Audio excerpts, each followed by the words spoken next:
ওদেরকে ৭১ সনে দেখেছি ওরা এই মাটির বিরোধিতা করেছে।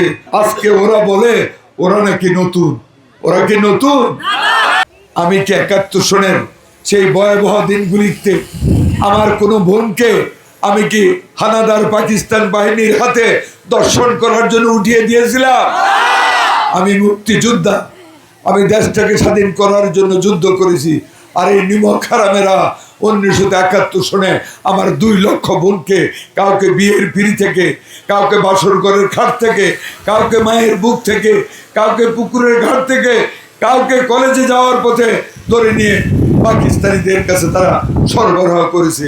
দিনের পর দিন, রাতের পর রাত, মাসের পর মাস, 9টি মাস আমার 2 লক্ষ মায়ের উপর কি যে বিভীষিকাময় অত্যাচার, কি যে দর্শন করেছে, তারা কত কষ্ট করেছে দেখেছি। স্বাধীনতার পর যখন আশ্রমখানায় আমরা মুক্তিযোদ্ধারা সেই দর্শিতা বোনগুলিকে তুলে এনেছি, যে মেয়েটির হাত থাকার কথা টসটসে কোমল যৌবনে, সেই মেয়েগুলির হাত যখন আমাদেরকে বাড়িয়ে দিত একটি রুটির জন্য, দেখতাম তার হাতে ময়লার স্তূপ, চামড়া কুচকানো, মাথার চুল জোট লাগানো, গায়ে গন্ধ।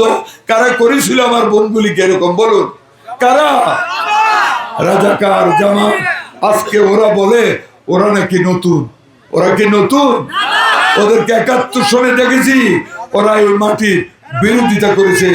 আমরা যখন যুদ্ধক্ষেত্রে যুদ্ধ করি, যখন একটি গান এই নরসিংদীর কৃতি ছেলে আপেল মাহমুদ যখন গাইতো, মোরা একটি ফুলকে বাঁচাবো বলে যুদ্ধ করি, মোরা একটি নতুন দেশের জন্য যুদ্ধ করি, পাগল হয়ে ছুটতাম ওই পাকিস্তান হানাদার শকুনের বাহিনীকে হটাইয়া দিতে।